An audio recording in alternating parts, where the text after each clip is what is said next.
I finally found the unknown woman and got to know her. Many years have gone by since Osted's death. Young painters have been returning from Europe and coming out of art schools. By now, even painting is an accepted way of earning a living. Some painters work in advertising or design the theater sets. Others illustrate books, draw people's portraits, or do caricatures for the newspapers. Some of Osted's former students and many of the painters back from Europe praise their own talents to the sky. Art galleries have been opened. In the university and art colleges have been established, and to some extent, it can be said that Osted is gradually being forgotten. I am now able to publish my findings in memory of that gifted artist and exceptional human being who sacrificed his life for his art, his personal honor, and the honor of his fellow countrymen. During the first years after the events of Sarivar, writing accounts of Osted's life provided many people with a livelihood. Writers wrote anything it pleased their fancy to invent. They related the strangest tales about his life. One shameless journalist pushed his audacity so far as to claim he had been corresponding with Osted during his 3 years of exile, and that Osted had told him all the secrets of his life. But what they published was nothing but cheap sensationalism. By now, these preposterous stories have been forgotten, and the time is ripe to inform present-day people about the important events in Osted's life, or at least to describe in broad outline the effort he made to raise people's awareness and the stages of his commitment and self-sacrifice. I don't pretend to have before me all the facts concerning his struggle with the satanic forces of tyranny, but by revealing what motivated his spirit and the secrets locked in his heart, I hope to shed some light at least on his virtue, his great courage, and the purity of his devotion, as well as what must be considered his flaws. This much I can say. Osted Micken was a great painter, and this chiefly because he had faith in his work and was certain that through the art of painting he could fight against injustice and oppression. Osted was much more than just a painter. He was a great artist because as a human being he felt compassion for the suffering of others. For him, painting was a means of combating tyranny. His pursuit of art had a social and humanitarian dimension. Osted wanted to render service to his fellow men. This is what painting meant to him, and for precisely that reason, his art moved people. I've spent all these years sitting in the corner in Osted's school, and the rarer his name has become on people's lips, the more my respect for him has grown. For me, his school is a place of worship, and since Agarazov has died, I consider myself the custodian of this sanctuary. At this very moment, while I compose these notes, I have in front of me a portrait of Osted's painter after his death by one of his students. Osted's face was elongated with a high forehead. He had prominent cheekbones, an aquiline nose, large penetrating eyes, and arched eyebrows. His chin was very heavy-set, his waist long and slim. He wore black-rimmed glasses, and when he fixed his gaze on something he looked as if, with a pair of pincers, he was about to separate out the veins and sinews from the flesh, skin, and bones. The expression on his face was capable of touching the soul's most delicate chords. He looked and saw. What everybody else passed over he perceived and made manifest. This is obvious in his paintings. What lies hidden in the people of Iran's nature he laid bare. I can compare the painter's portrait of Osted with a photo that survives from several years back. Osted's whole emotional state is summed up in a smile that hovers about his lips. It's no casual thing, this smile. It's of primary importance for understanding Osted. It expresses the deadly bitterness that has poisoned his life and the lives of his fellow countrymen. This smile was always visible, nestling about his lips and eyes. The portrait painter has tried his best to record Osted's smile without depicting the more ordinary signs of a smile in his face. But what a difference there is from his real smile that stands out so distinctly in the photo. The smile of Osted has nothing to do with happiness. His smile is no indication of having enjoyed life. Quite the contrary. This kind of smile is an expression of intense sorrow. It's as if Austin was saying, how sweet life is, how sweet it could be, what a shame we've only tasted life's bitterness. In any case, the young painter has followed his own taste in portraying Austin. He has chosen to see him in a particular light. Clearly, his intention was to show a calm, secretive person. In doing so, he has only depicted what everybody knew of Austin. What a difference there is between this Austin and the Austin the unknown woman revealed to me. In the portrait before me, the student hasn't added anything beyond what I've already mentioned about Austin. He was quiet and secretive. It was unusual for him to become close friends with anyone. He was habitually reserved. He was disgusted with the equivocators, the vulgar lackeys, those who were ready to do anything to get ahead, who thought of nothing in life but their bodily lusts. He couldn't bear the sight of them. During their parties, he would suddenly get up and leave without giving an excuse. On the other hand, he was capable of being friendly and intimate. When he felt someone was honest and sincere, he loved him with all his heart and was ready to share in his hardships. He was prepared to meet people on their own level, offer them help, and console them in their grief. Whoever came to his house, Austin received hospitality. He spent hours of his precious time with ordinary people. As a result, everybody considered him one of Austin's friends. At times, too, he could be proud and standoffish. Someone might come to visit him 1,000 times. It didn't matter. If Austin didn't like him, if he had no respect for the person, he wouldn't repay the visit. Without being overbearing or arrogant, he had the ability to impose his will on people, whereas it was impossible to get him to do anything by force. If he didn't feel attracted to something with all his heart, he remained indifferent. He would neither embrace it with enthusiasm nor reject it outright. His studio may have been permanently in a chaotic state, but he looked after his clothes and was personally neat and orderly. This was how everyone knew of him, so the painter has represented him. But the unknown woman tells stories about Austen's extreme self-control and endurance. This side of his life the woman will have to relate herself. I will refer to this woman with the adjective unknown. After all, she herself claims that no one had recognized her until now. Why not let her retain this touch of vanity? It was rather strange the way I came to know her. At least it must have seemed so to her. For my part, I'd carried out my calculations with precision. For several years I had ordered the museum to be closed on the 20th of December. I sat alone in the school office and waited to see who would visit the museum on that historical day. I'm only the superintendent of this school. Austen's Art School is a government organization with a premium attached to it.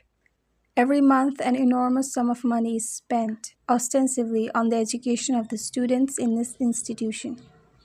Over the last 15 years, that is since the time of Austen's exile to Calat, several million tumans have been spent on the school, and yet it would be safe to say that up to now, not even 15 real artists have graduated.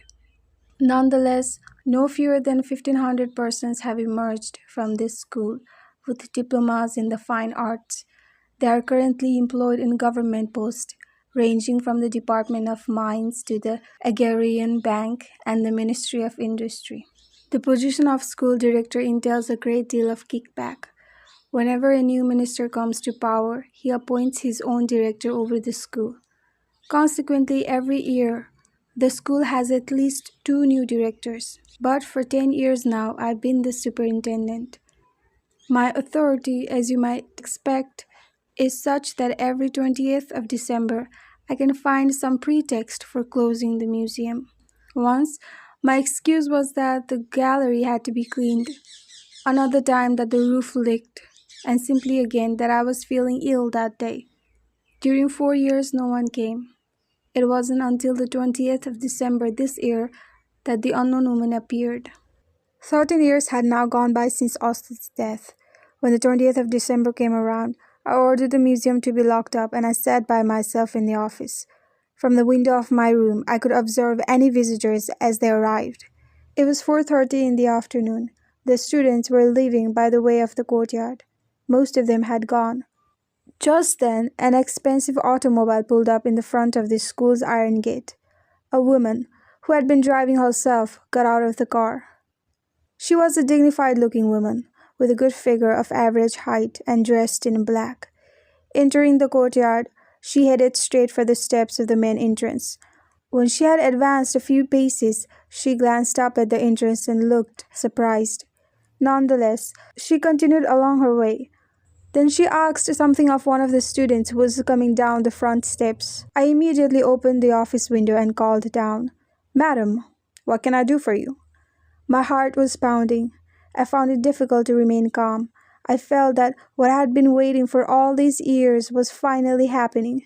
Indeed, to myself, I declared the glad tidings. "I've got her. I found the owner of the eyes. These are the eyes that tormented my Austed." But I hadn't actually caught a glimpse of her eyes. The lady was taken aback when she heard my voice.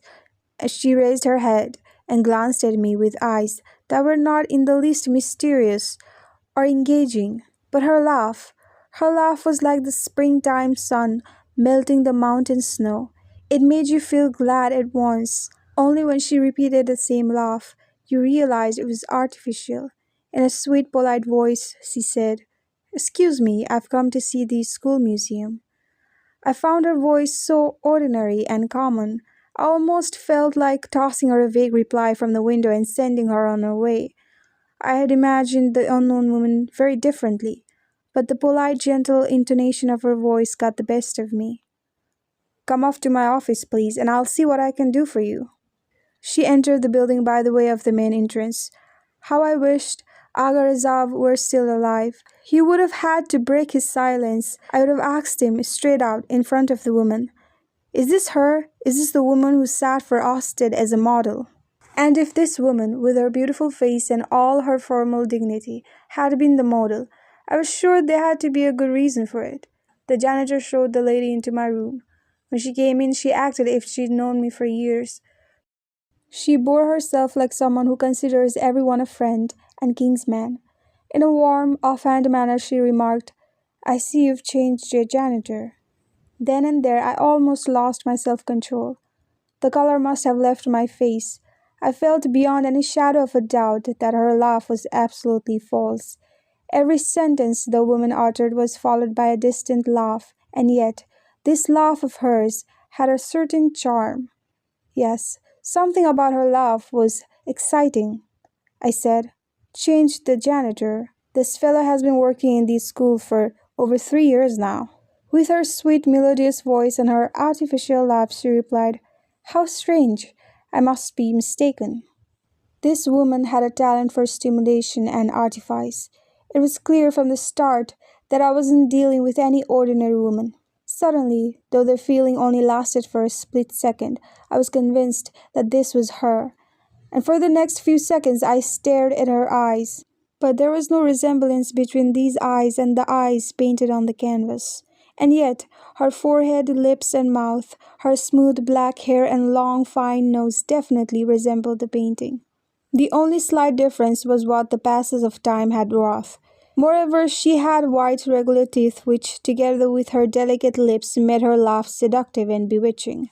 Nor was she unaware of the effect her laugh had on others. She wore a loose-fitting coat, which was the fashion those days.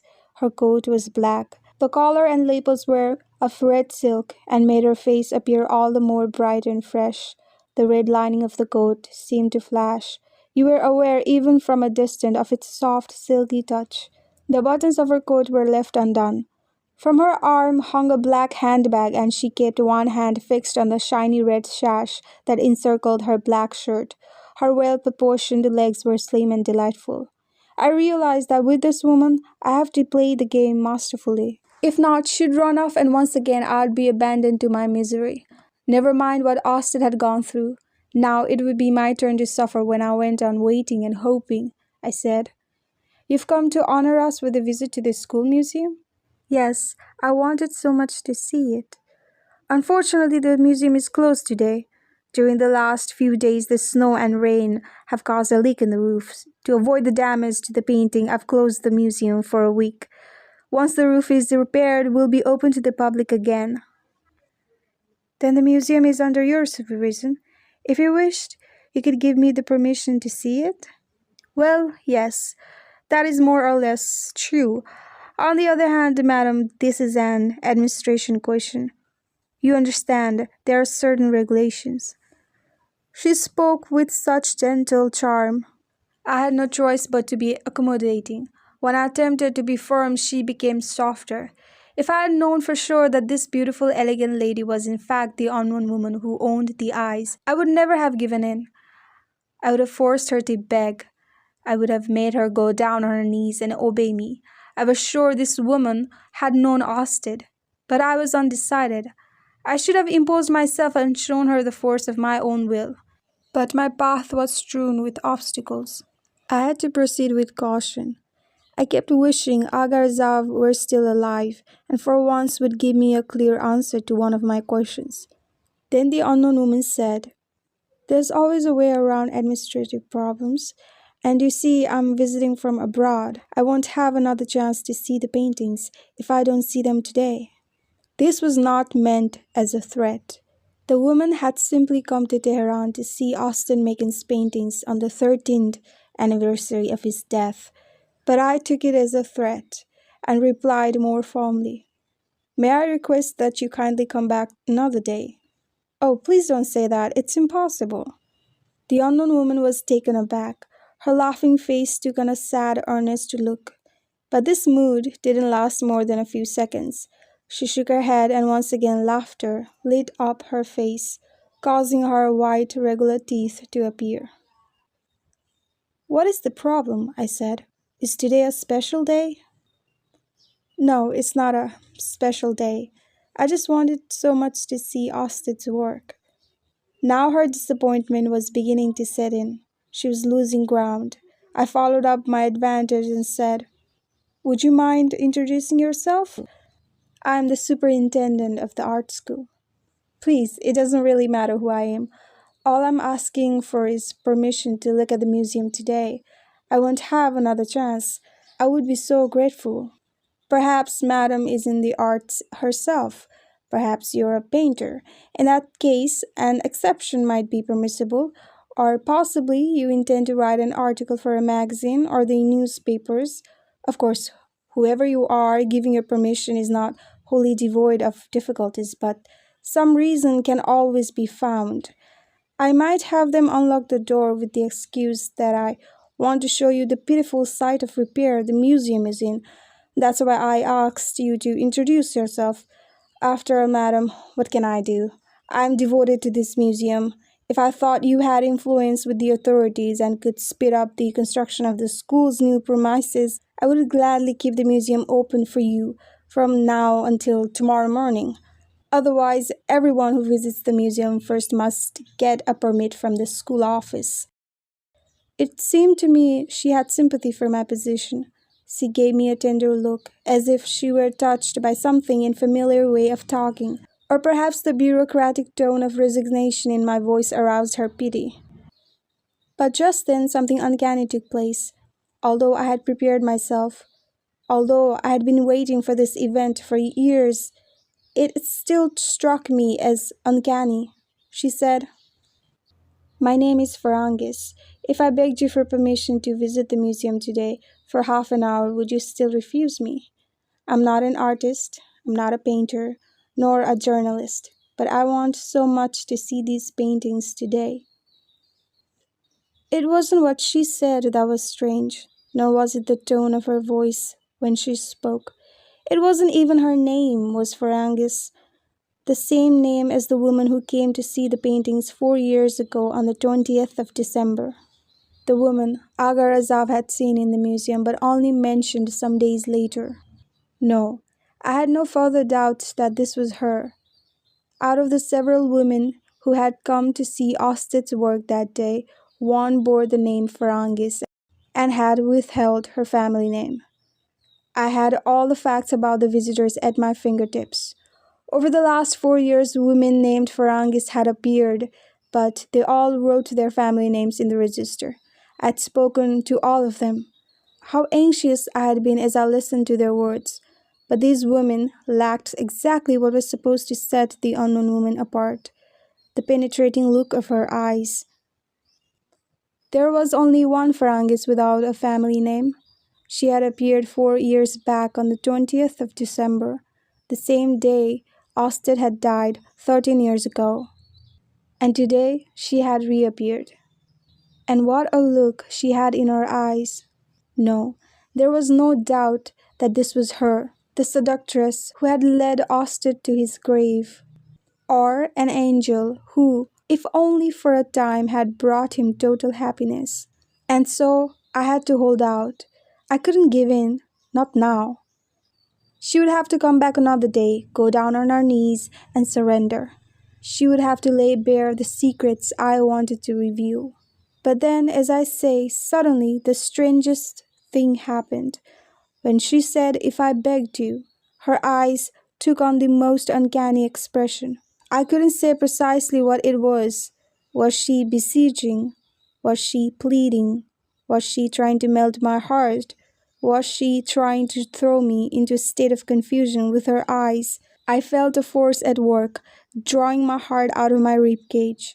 I was afraid and confused. I cannot explain the state that came over me. This much I can say: the look of her eyes was the same as that of the eyes in the painting. What I wanted now more than anything else was to go and look myself at the eyes on the canvas. I gave in.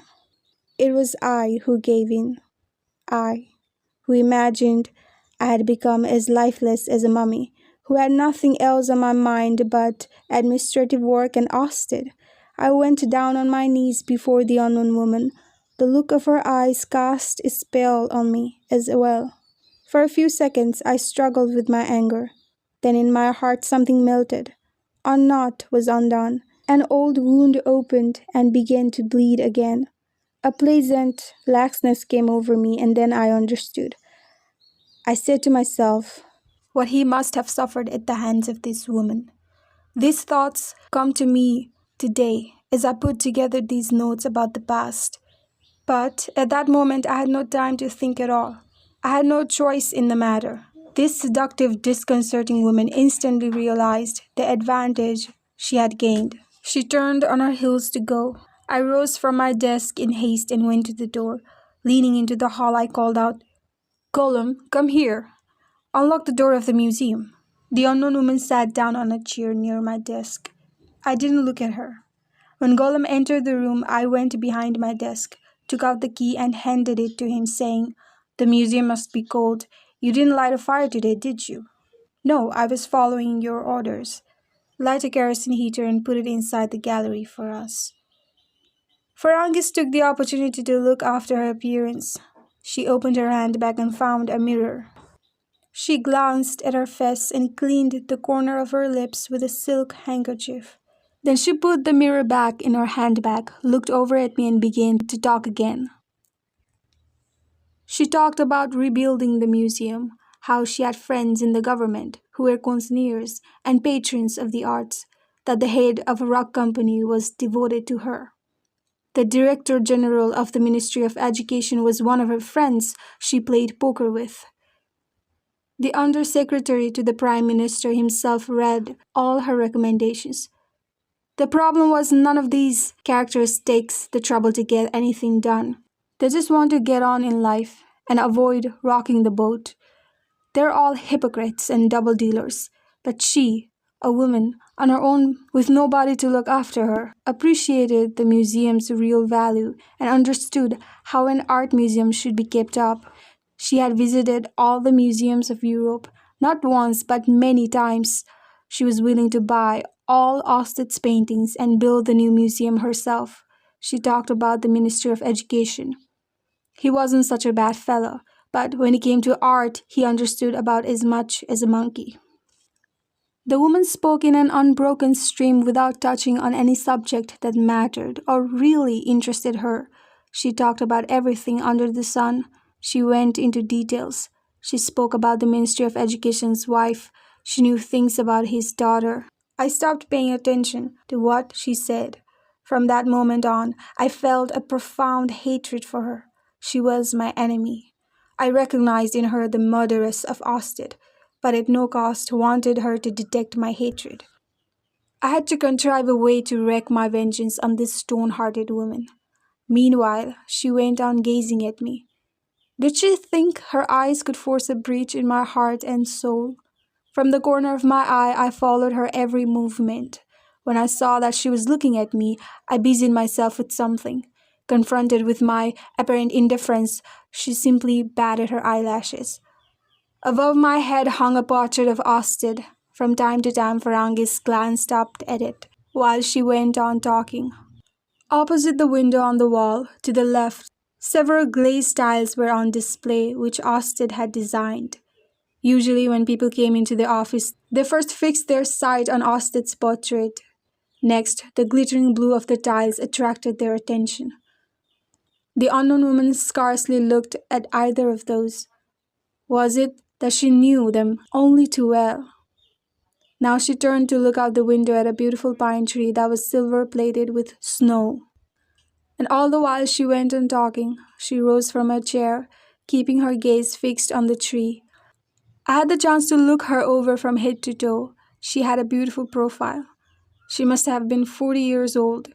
Her figure was attractive. Her hands still clasped the belt beneath her loose-fitting coat. She had long tapering fingers. The white skin of her fingers looked fresh and soft. There was no sign of aging at all in her face. You only perceived some difference if you compared her features with what was recorded in the painting. Her eyes. Her long hair fell in one unbroken curve from behind her ear to the level of her lips, and then descended to her shoulder in curls. Her black shiny hair acted as a dark frame that made her white skin appear even whiter. A single wrinkle was visible on her forehead. Her lips, mouth, and forehead revealed no emotion, but her eyes, in their normal state, looked sorrowful and pained. For a few moments, silence reigned in the room. I was observed, calculating how to make this woman talk, to talk seriously about what I was burning to hear, not this talk that was meant to subdue me. I turned over in my mind how I ought to act toward her. Should I use moderation and approach her through pleading and beseeching? Or was it imperative to reduce this vain, pretentious woman to obedience by sheer willpower? Her very silence seemed significant. Yes, even now she was toying with me. After her gaze had put its spell on me, I had called Golem and ordered him to unlock the gallery. It was only right that she should have somehow indicated her gratitude. This woman was proud of her eyes. This was the same magic she had used to bewitch Ostend, and now, confronting me, she had achieved her desire as well. But for years now I have sacrificed my personal life for the sake of Ostend. I was ready to undergo any form of humiliation and abuse. I would gladly accept to be a wretched superintendent and sit behind this shabby desk another 20 years if I thought that in the end there was a hope of coming face to face with this woman. No, her present indifference was hardly going to discourage me. And then maybe Ferrangis was upset too. For the sake of one small favor, she had had to use her most effective, her ultimate weapon. To overwhelm me with the look in her eyes. It was quite possible that she was under intense emotional stress, that she had merely put on an air of calm and was pretending to be indifferent in order to gather her forces. In any case, she had achieved her end. Now it was up to me to manipulate the situation and make the woman talk. Above all, one thing was certain. My life hung in the balance. I had to discover the secret behind this painting or I was destroyed. It was now or never. Suddenly I had a bright idea. There was no time to weigh the pros and cons of what I had in mind. I got up from my desk and went to the door. With one hand on the doorknob, I said, "Would you excuse me? I want to take a quick look in the classrooms. Sometimes the students stay behind and that's against the rules." I'll just make sure they've left and be right back. Then I'll accompany you to the museum. Will you be gone long? Perhaps you could allow me to visit the gallery with the school janitor. She was that impatient, and that was how much importance she accorded me. No, madam, I must accompany you, and in any case, I'll be back in less than 5 minutes. Having said that, I opened the door and left the office. With the utmost haste, I went to the gallery. Gollum had unlocked the door and stood waiting for me at the threshold. Don't wait around any longer, Gollum, I said. You can go home.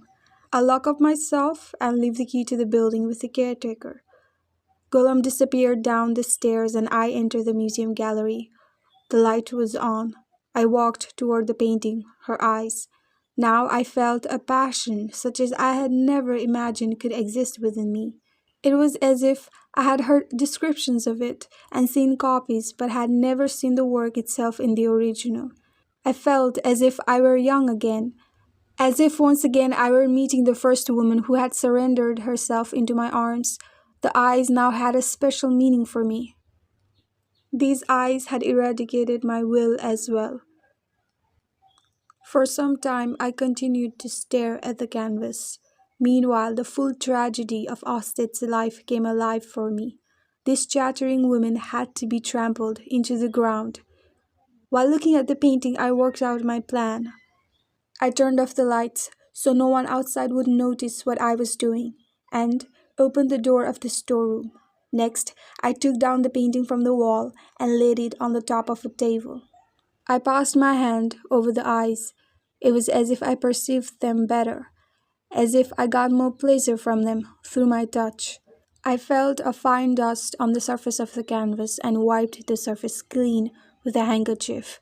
Then I lifted off the painting, kept it steady on my head with both hands, and carried it to the storeroom. The painting was heavy, and I was weak. I felt I was breathing heavily when I came back to the gallery again. For a moment I sat on a stool and wiped the sweat off my brow. Finally, I returned to the office. "Madam," I announced, "if you please, I'm ready to accompany you now." Ferrangis had been sitting in an easy chair contemplating Osted's portrait. The instant she heard my voice, she took her bag from her lap, passed the strap over her arm, and stood up. "That's very kind of you," she replied. I stood at the threshold of the office and held the door open for her. When she stepped out into the hall, I locked the door behind her. Ferrangis obviously knew where the gallery was located. She didn't wait for me to show her the way. She walked on ahead up the stairs, and I followed after her. She came to a halt in front of the door to the gallery. Again, I opened the door for her. As soon as I had put on the lights, I stared at her face. The spot where her eyes had hung on the wall opposite the window was empty. In the bright electric light, I was immediately aware that something was missing, but Ferrangis didn't notice, or perhaps I only thought she didn't notice.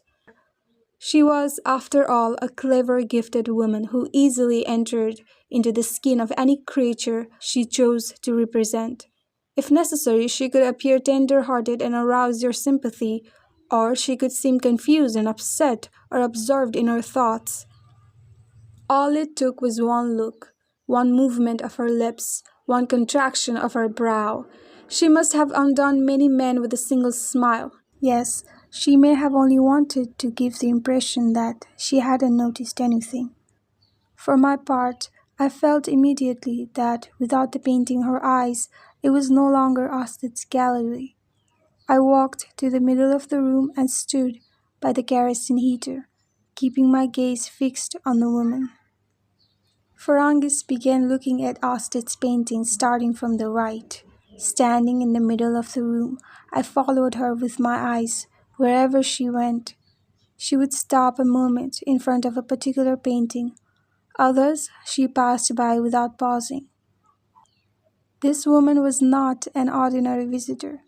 She didn't want to appear to be an artist either. I asked myself why she had come here. What sort of wimp was this? I kept on looking at her from behind, following her wherever she turned. I didn't want to look straight into her eyes. I avoided her gaze. I wanted to observe her without falling under the spell of her eyes and her beautiful face. She didn't appear to be an artist or a connoisseur, nor, on the other hand, did she resemble the curious who come and look in amazement with open mouths. She walked past some of the paintings very quickly. In front of the others, she halted. Then suddenly, retracing her steps, she would go back and look at a previous picture. It was as if she knew all the paintings intimately and was looking for something she was fond of in each of them.